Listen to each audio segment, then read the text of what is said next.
In 1991, a group of civilian divers passionate about finding sunken objects came upon something that defied all logic. A submarine lay where it shouldn't have been. What they discovered in the following years cast doubt on outdated historical concepts and birthed new, frightening questions. When the divers finally broke inside, they saw things that made even the most hardened skeptics gasp.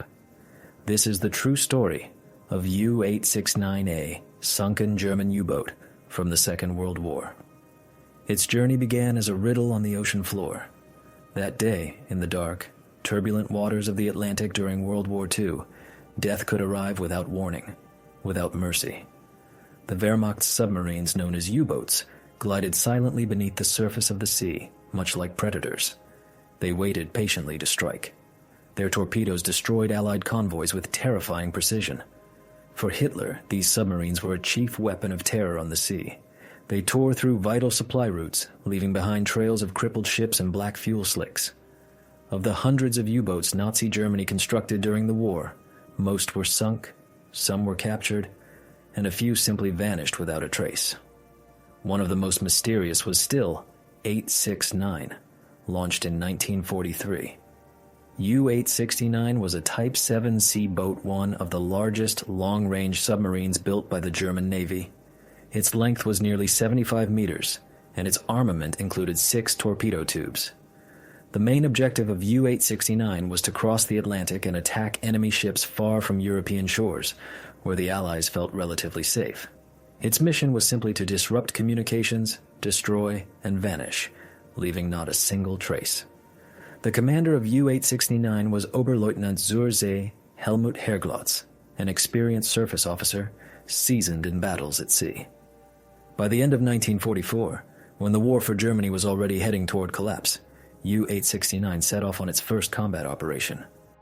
According to official German documents, the boat was supposed to head to Gibraltar, the narrow strait through which many Allied convoys passed. Taking control of the Strait of Gibraltar could radically complicate the supply of British forces in the Mediterranean. The Germans hoped to inflict a serious blow there.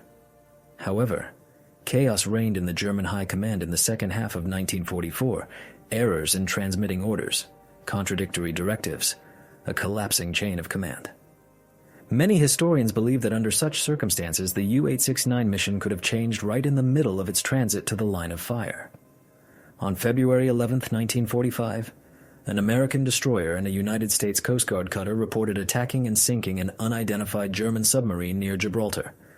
United States Navy officers, relying on the time data and the assumed route of U-869, concluded that this was the very boat destroyed that day. The German fleet, disorganized and fragmented, gave no clear objections, and the story was considered resolved. 869 had fallen in battle off Gibraltar. All 56 crew members were lost. There were no survivors, no radio messages, not a single word. For decades, no one disputed this scenario. The boat was considered destroyed off the coast of Spain. Its crew was irretrievably lost, and the name U-869 appeared in the long list of nameless victims of sea battles. However, upon closer inspection, several things seemed wrong.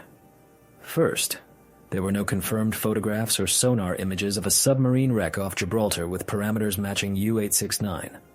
Wartime reports were often based on visual assessments under the stress of battle, or on guesses made under pressure. The Atlantic Ocean is vast. Underwater reconnaissance technologies were relatively imperfect then, and errors happened constantly. Second, there was no unambiguous indication of U-869's last known location in the surviving German documents. By 1945, the German military machine was falling apart. Radio contact often failed. Many documents were lost or destroyed.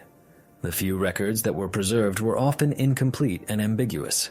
Some experts believe that U-869 may never have approached Gibraltar, as it might have received new, secret orders that simply did not appear in official reports. Furthermore, submarines and U-boats were required to periodically make a call to report their location, condition, and receive operational instructions. U-869 last made a call while in the North Atlantic, thousands of kilometers from its presumed place of demise. After that, there was complete silence, as if the ocean had swallowed it forever. The more researchers delved into the details, the more questions arose. Was the boat mistakenly identified near Gibraltar? Was it rerouted due to a breakdown in the chain of command? Or was there something more sinister behind it all?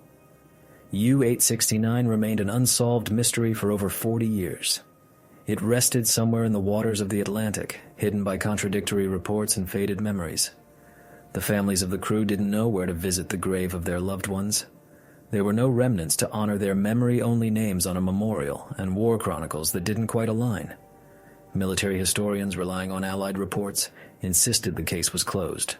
But divers, shipwreck hunters, and mystery enthusiasts doubted it. Soon after, in 1991, off the coast of New Jersey, near the town of Point Pleasant, something strange reflected on the sonar screen. The Atlantic seabed in this area is a veritable graveyard of ships victims of storms, accidents, and wars. For local divers, it was both a playground and a complex puzzle at the same time. John Chatterton, Richie Kohler, and several other experienced Northeast divers were searching for unidentified objects using compressed sonar images. The water here was especially treacherous strong currents, poor visibility, significant depth.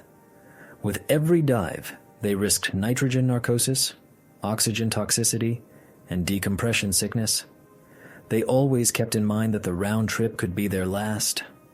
When the sonar lit up with a long, narrow, torpedo-shaped object at a depth of about 70 meters, they immediately understood this vessel didn't belong to any of the known wrecks in the region. It was obviously a submarine. But whose? American? Russian? Or maybe German? No distinguishing marks or hull numbers were visible at first glance. The hull was partially destroyed, the conning tower had partially collapsed, and the plating was heavily rusted.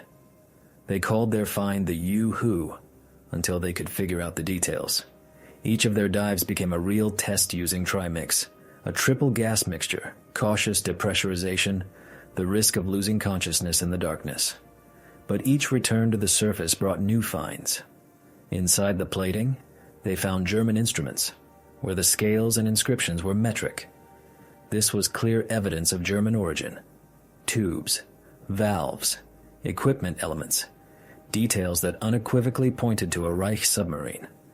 From the sunken crypt, they retrieved small items plates with the heraldry of the Third Reich, cups, ladles.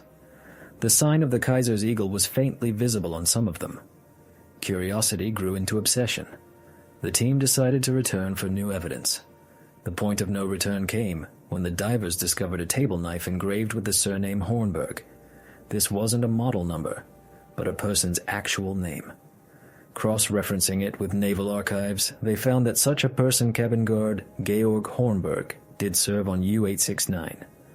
After a few more dives, they raised parts of valve manifold pipes and elements of a diesel engine with serial numbers that matched the records of the A.G. Weser shipyard in Bremen, where U-869 was built. By the end of 1997, 6 years after the initial reconnaissance mission, the divers announced with their heads held high, "We found U-869. The United States Navy officially recognized it after verifying the numbers and documents. For history, it was like a lightning strike. U-869 hadn't died off the coast of Gibraltar, as everyone had claimed since 1945. It lay hundreds of kilometers from that imagined place of doom, off the coast of New Jersey. This fact proved that all previous assumptions were false. The boat had made a full crossing of the ocean and sank on the other side of the Atlantic. Civilian divers and enthusiasts had achieved what neither ground forces nor naval services could. They physically found and identified the ship. They turned history upside down. But the story was far from over. The real mystery lay in how U-869 ended up so far from its expected operational area. Military historians were left with a host of questions. Was the boat rerouted on secret orders?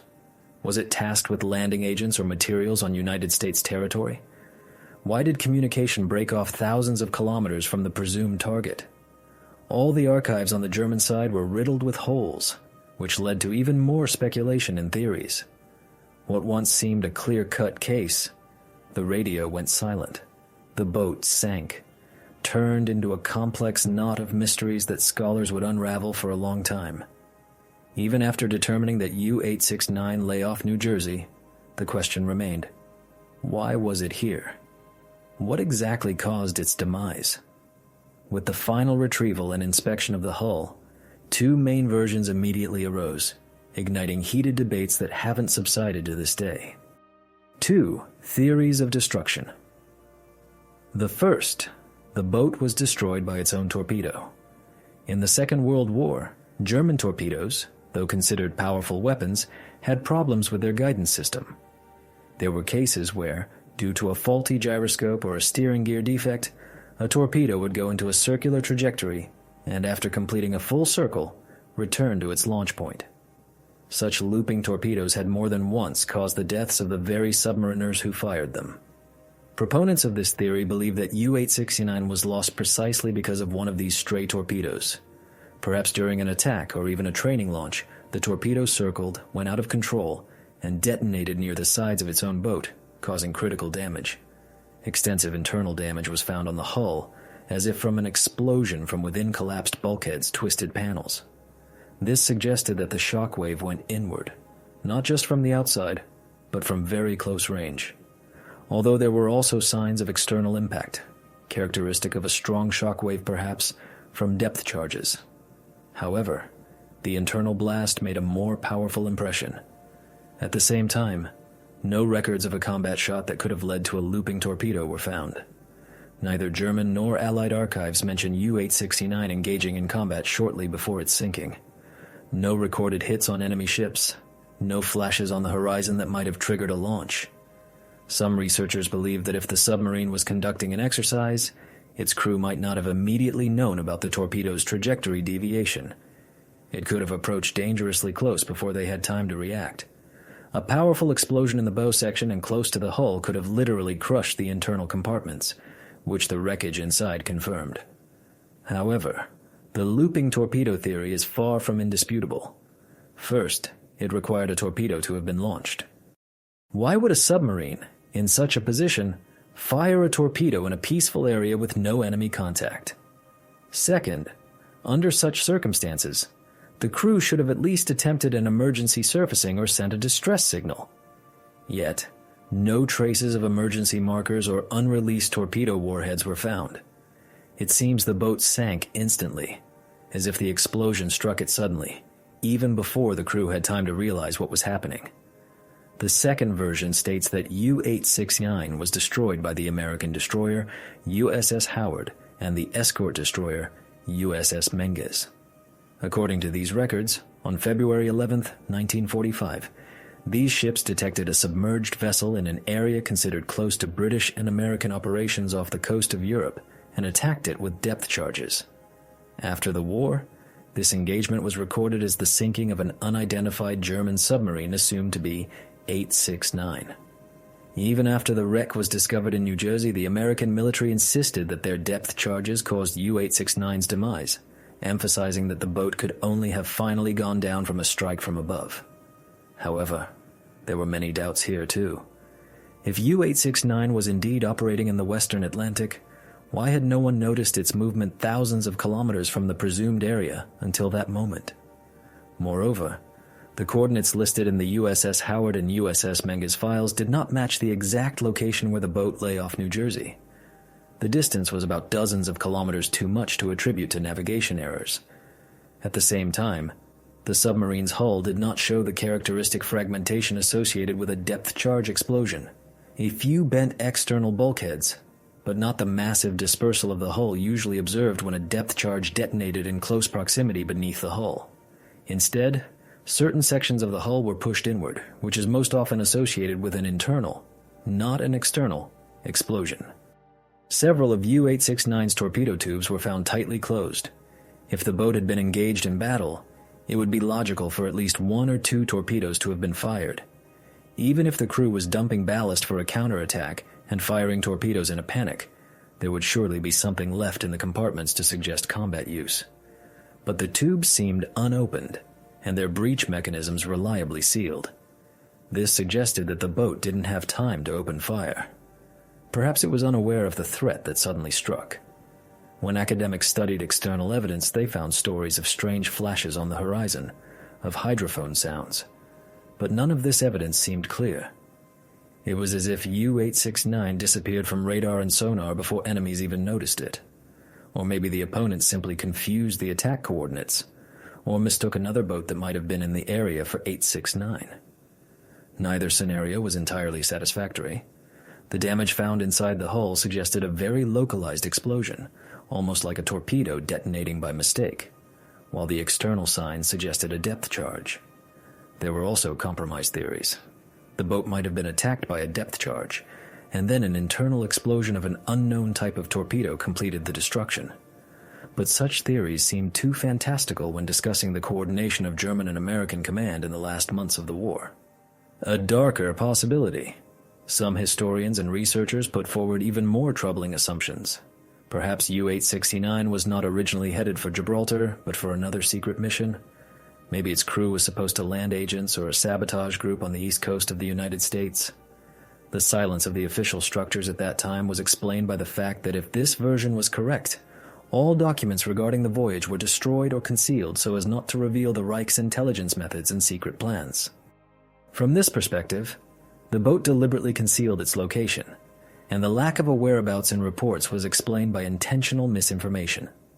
Supporters of this version relied on items later found inside the boat: a room with personal lockers, chests with documents, including fake passports, diplomatic pouches, instructions for agents, English-language leaflets prepared for propaganda inside the United States, and a code book with notes from the Abwehr, Hitler's military intelligence service.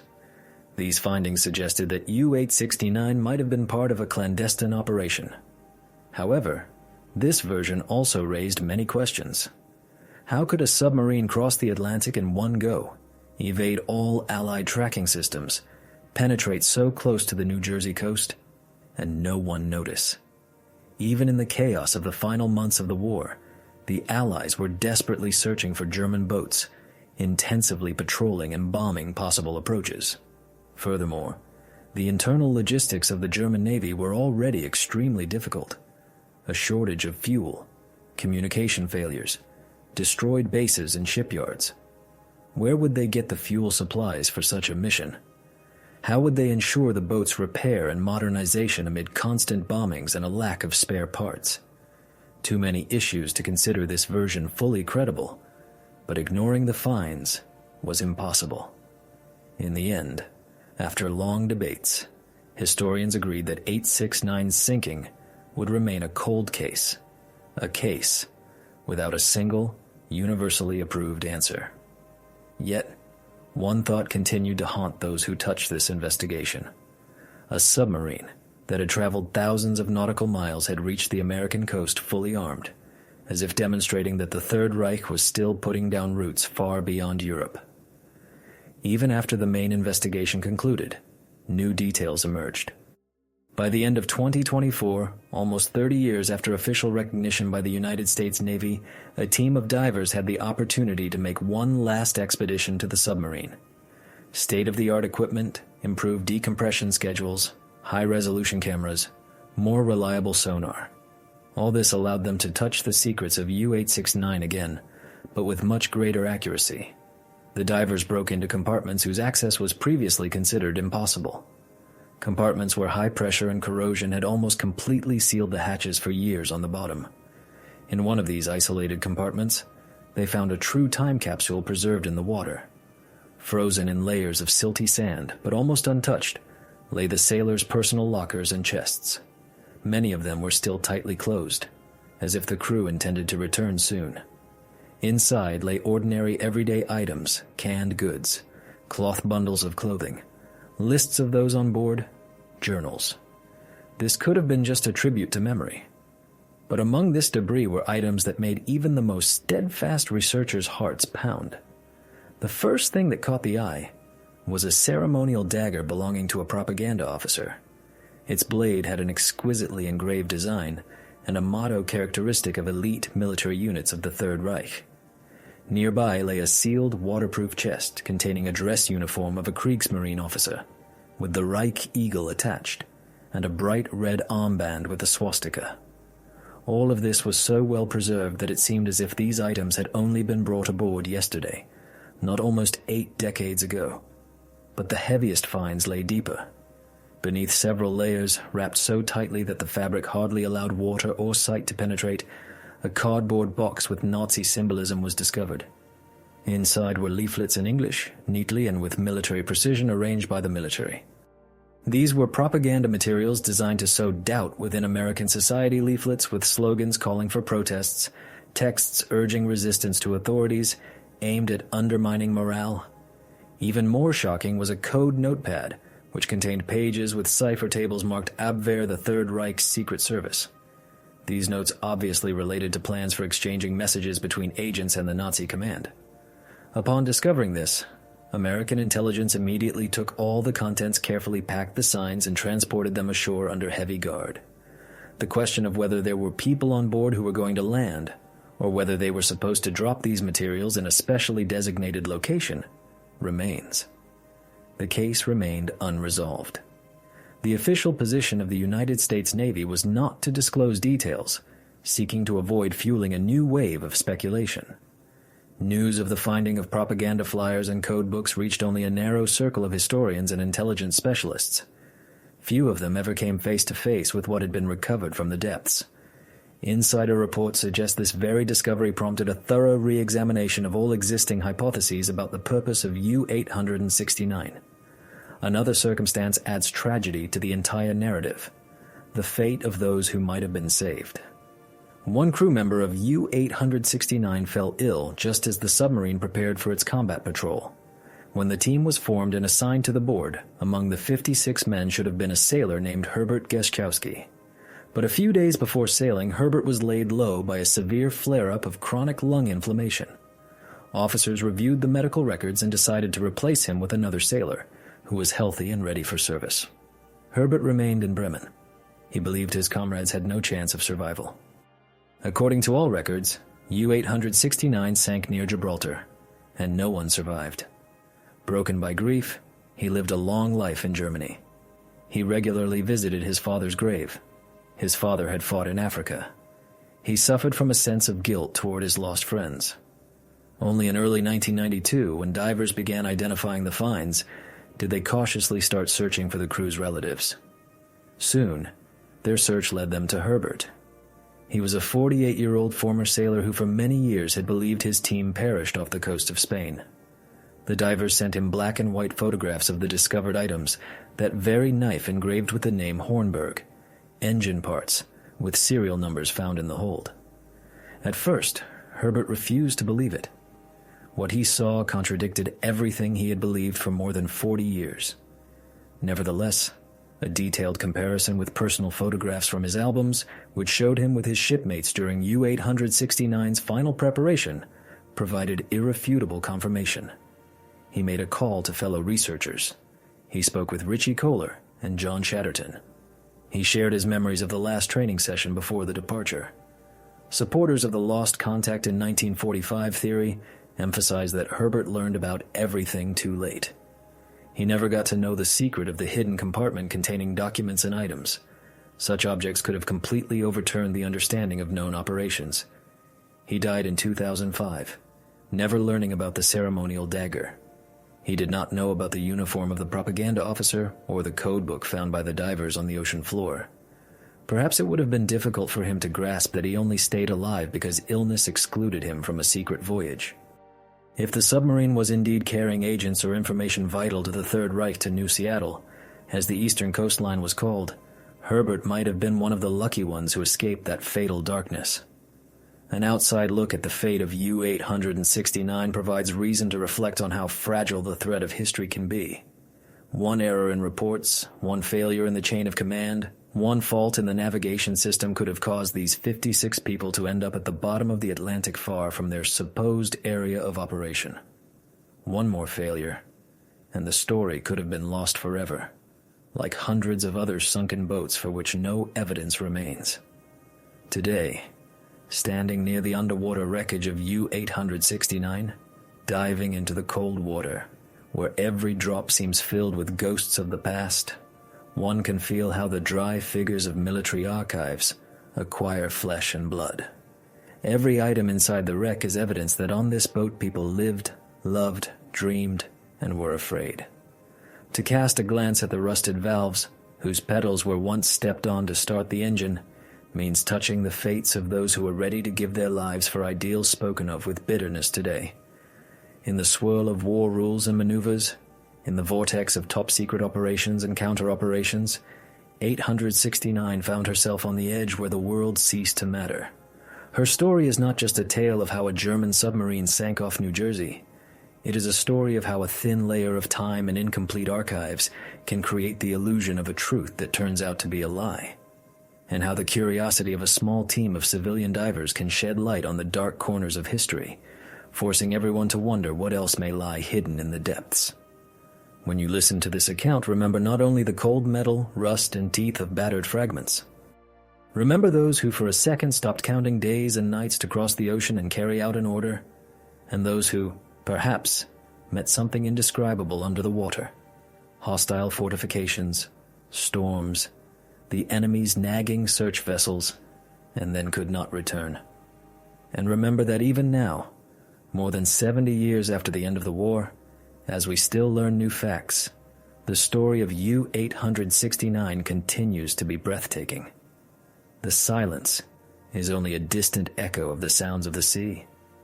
Who knows what other secrets the abyss holds? Perhaps somewhere there, among the depths and the darkness, lie the wreckage of other boats, whose names have long been erased from the maps, and whose stories are guarded by the silence of the waves. But we know one thing. Sometimes it takes enough brave people, a couple of sonar risks, a reliable dive plan, and the past surfaces.